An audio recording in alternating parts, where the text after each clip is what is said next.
আসসালামু আলাইকুম রহমতুল্লাহ। প্রিয় বন্ধুগণ, আশা করি সবাই ভালো আছেন, ভালো থাকেন এই প্রত্যাশা করি আজ 16 জন মুসলিম বিজ্ঞানী ও দার্শনিক ব্যক্তিদেরকে নিয়ে সংক্ষিপ্ত আলোচনা করব। আশা করি সবাই উপকৃত হবেন।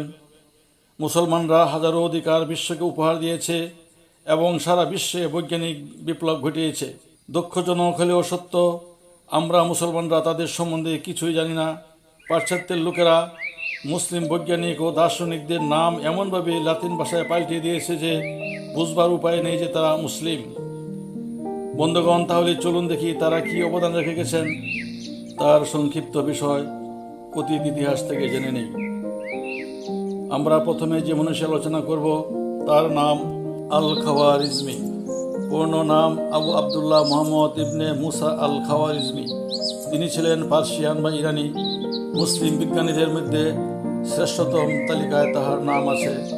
তিনি একাধারে ভূগোলবিদ, জ্যোতির্বিদ, গণিতবিদ ও দার্শনিক ছিলেন, কিন্তু লাতিন ভাষায় তার নাম অ্যালগরিজম।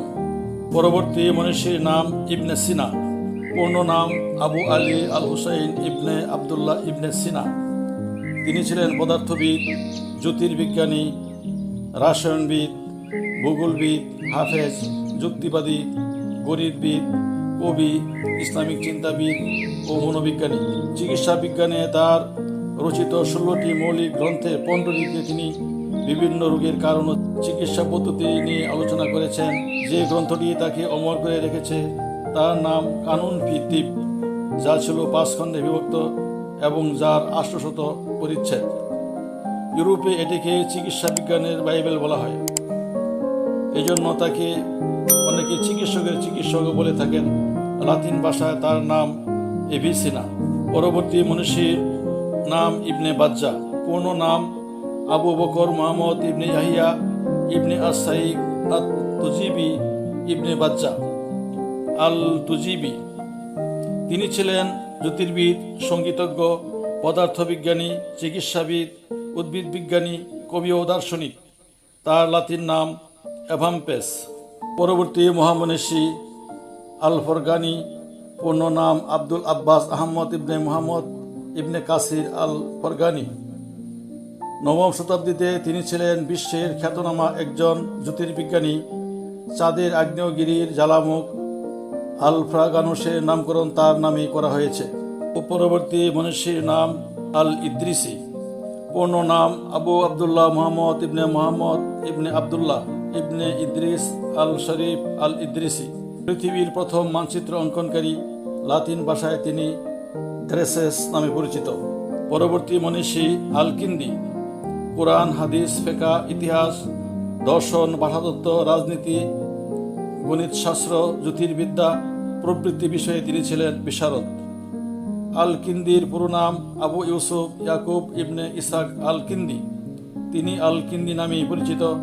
লাতিন ভাষায় তার নাম আল কিন্দাস। পরবর্তী মনীষীর নাম আল বাত্তানি। সৌরবর্ষ নির্ণয়ে আল বাত্তানি সর্বাধিক পরিচিত। পুরো নাম মোহাম্মদ ইবনে জারির ইবনে সিনান আল বাক্কি আল হায়ানি আশরাফি আল বাত্তানি। লাতিন ভাষায় তার নাম আল বাতেসনিয়াস, আল বাতেজনি ইত্যাদি। পরবর্তী মহামনীষী আল রাজি। পূর্ণ নাম আবু বকর মোহাম্মদ ইবনে জাকারিয়া আল রাজি। তিনি একজন পার্সিয়ান পদার্থবিদ, রাসায়নবিদ, দার্শনিক ও চিকিৎসা বিজ্ঞানী। তিনি 200-এর উপরে গ্রন্থ রচনা করেন, যা শখানেক চিকিৎসা শাস্ত্রের উপর রচনা করেছেন। তবে তার সবচেয়ে বড় কীর্তি হচ্ছে আল জুদাই ওয়াল হাসাবা নামক গ্রন্থখানি। শুধু ইংরেজি ভাষায় 1498 সাল থেকে 1466 সাল পর্যন্ত এই গ্রন্থখানা 40 বার মুদ্রিত হয়েছে।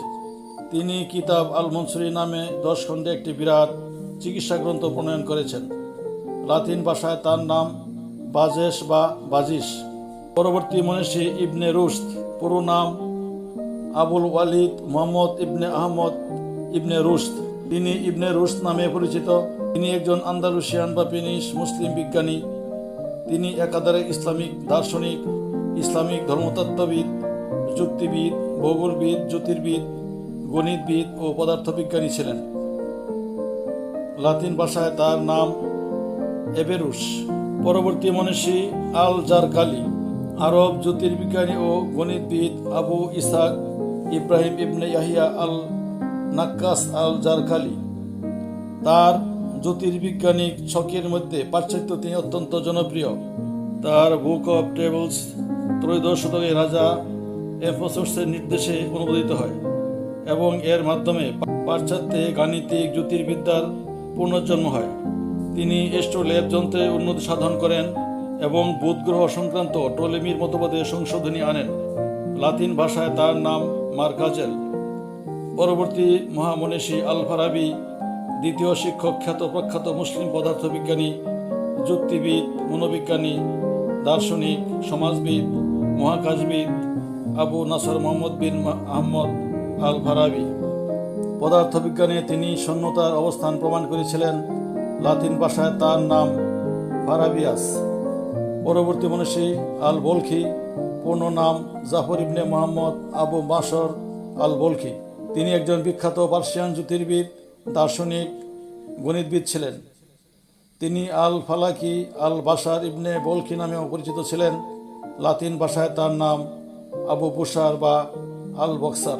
পরবর্তী মনীষীর নাম হাসান ইবনে হাইসাম, আধুনিক আলোক বিজ্ঞানের জনক, প্রখ্যাত পদার্থবিদ, জ্যোতির্বিদ, প্রকৌশলী, গণিতবিদ, চিকিৎসাবিদ, চক্ষু বিশেষজ্ঞ, দার্শনিক, মনোবিজ্ঞানী আবু আলী হাসান ইবনে হাইসাম। তিনি বসরায় জন্মগ্রহণ করায় আল বসরি নামে পরিচিত। আলোক বিজ্ঞানে অসামান্য সংযোজন কিতাবুল মানাজির এর 14 থেকে 16 অধ্যায়ে জ্যোতির্বিদ্যার আলোচনা করেছেন। এছাড়া তার মিজান আল হিকমা এবং মাকাল ফি আল কামার গ্রন্থ দিয়ে তিনি সর্বপ্রথম গাণিতিক জ্যোতির্বিদ্যা ও পদার্থবিদ্যার সমন্বয় সাধনের চেষ্টা চালান। লাতিন ভাষায় তার নাম আল হাজেল। পরবর্তী মনীষীর নাম ইবনে তুফায়েল, পূর্ণ নাম আবু বকর মোহাম্মদ ইবনে আব্দুল মালিক ইবনে মোহাম্মদ ইবনে তুফায়েল আল কুসি আল আন্দালুসি। তিনি একজন মুসলিম লেখক, ঔপন্যাসিক, দার্শনিক, ধর্মতত্ত্ববিদ ছিলেন। লাতিন ভাষায় তার নাম আবু বাসের। পরবর্তী মহামনীষীর নাম আল বিরুনি, পূর্ণ নাম আবু আল রায়হান মোহাম্মদ ইবনে আহমদ আল বিরুনি।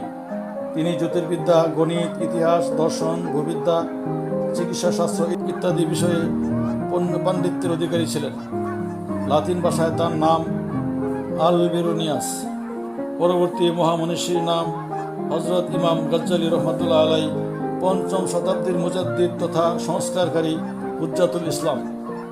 আবু হামিদ মোহাম্মদ ইবনে মোহাম্মদ তুসি আল গজ্জালি ছিলেন একাধারে একজন প্রভাবশালী ধর্মতত্ত্ববিদ, দার্শনিক, আইনবিদ, যুক্তিবিদ, মহাকাশবিদ, মনোবিজ্ঞানী।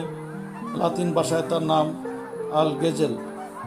ইবনে সিনা, খাওয়ারিজমি, ইবনে বাজ্জা, আল ফরগানি কিংবা আল ইদ্রিসি নন, বরং সব মুসলিম বিজ্ঞানীর নাম লাতিন ভাষায় অনুবাদ করে বিকৃত করা হয়েছে। তারপরও বিজ্ঞান যতদিন টিকে থাকবে ততদিন মুসলিম বিজ্ঞানীরাও ইতিহাসের পাতায় স্বর্ণাক্ষরে অমর হয়ে থাকবেন ইনশাল্লাহ। বন্ধুগণ, মহামনীষীদের সংক্ষিপ্ত আলোচনা এখানেই সমাপ্ত হলো। কেমন লাগলো কমেন্ট করে জানাবেন এবং সাবস্ক্রাইব করবেন। আশা করি সবাই ভালো থাকেন। আল্লাহ হাফেজ।